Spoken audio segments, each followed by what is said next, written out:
ಮುಂಗಾರು ಕೈಕೊಟ್ಟಿತ್ತು. ಅದು 20ನೇ ತಾರೀಕಿನ ನಂತರ ಆರಂಭವಾಗುತ್ತೆ ಅಂತಾನೂ ಕೂಡ ಹೇಳಿದ್ರು. ಈಗ 20ನೇ ತಾರೀಕು ಇವತ್ತಿನಿಂದ ಸ್ವಲ್ಪ ಮಳೆ ಬಂದಿದೆ. ಬೆಂಗಳೂರಿನಲ್ಲಂತೂ ಮಳೆಯ ಸಿಂಚನ. ರಾಜಧಾನಿ ಬೆಂಗಳೂರಿನಲ್ಲಿ ವರ್ಷಧಾರೆ. ಬೆಂಗಳೂರಿನ ಹಲವೆಡೆ ಧಾರಾಕಾರವಾಗಿ ಮಳೆ ಸುರಿದಿದೆ. ಭಾರೀ ಮಳೆಗೆ ಹಲವೆಡೆ ರಸ್ತೆಗಳು ಜಲಾವೃತವಾಗಿದೆ. ಇವತ್ತು ಆವರಿಸಿಕೊಂಡಂತಹ ಮೋಡಗಳನ್ನು ನೋಡಿಬಿಟ್ರೆ ಎಲ್ಲಿ ಬೆಂಗಳೂರೇ ಮುಳುಗೋಗ್ಬಿಡುತ್ತೋ ಅನ್ನೋ ಮಟ್ಟಕ್ಕಿತ್ತು. ಚಿಕ್ಕಬಳ್ಳಾಪುರ ಸಂತೆ ಬೀದಿ ಸರ್ಕಲ್ ಜಲಾವೃತವಾಗಿದೆ. ಕಲ್ಯಾಣ ನಗರ, ರಾಮಮೂರ್ತಿ ನಗರದಲ್ಲೂ ಕೂಡ ಮಳೆ ಅಬ್ಬರಿಸಿ ಬೊಬ್ಬಿರುತ್ತಾ ಇದೆ. ಆ ಪ್ರಮಾಣದಲ್ಲಿ ಇವತ್ತು ಮೋಡ ಕವಿದುಕೊಂಡಿತ್ತು. ಸಂಜೆ 4 ಗಂಟೆ ಅಷ್ಟೊತ್ತಿಗೆ ಸಂಜೆ 6:30 ಆಗುವ ರೀತಿಯಲ್ಲಿ ವಾತಾವರಣ ಕಾಣಿಸಿಕೊಳ್ಳಿತ್ತು. ಆ ಪ್ರಮಾಣದಲ್ಲಿ ಇವತ್ತು ಮೋಡಗಳು ದಟ್ಟವಾಗಿ ಆವರಿಸಿಕೊಂಡಿತ್ತು.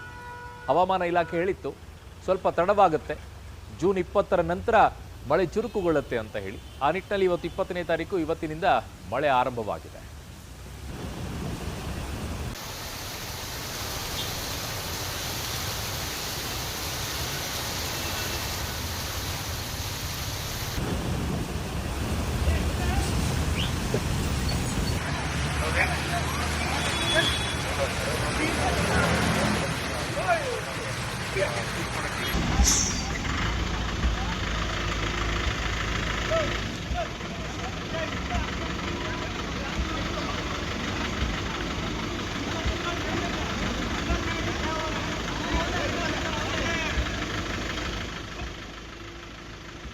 ವೈಟ್ಫೀಲ್ಡ್ನ ದೃಶ್ಯಾವಳಿಗಳನ್ನು ತೋರಿಸ್ತಾ ಇದ್ದೀನಿ ನಿಮಗೆ, ಹೇಗೆ ಅಲ್ಲಿ ಮಳೆ ನೀರು ಆವರಿಸಿಕೊಂಡಿದೆ ಅಂತ.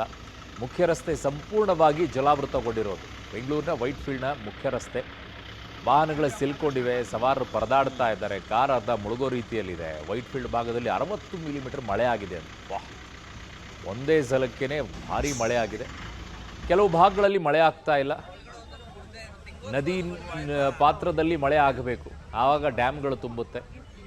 ಸೊ ಈಗ ಕಾವೇರಿ ಜಲಾನಯನ ಪ್ರದೇಶದಲ್ಲೂ ಆಗಬೇಕಾಗಿದೆ, ಆ ಕಡೆಗೆ ಪ್ರಮಾಣದಲ್ಲೂ ಆಗಬೇಕಾಗಿದೆ, ಕೃಷ್ಣ ಜಲಾನಯನ ಪ್ರದೇಶದಲ್ಲೂ ಕೂಡ ಆಗಬೇಕಾಗಿದೆ. ಇವೆಲ್ಲ ನೀರು ಆಗಬೇಕಾಗಿರೋದು. ಸಿಟಿಗಳಲ್ಲೇ ಆದರೆ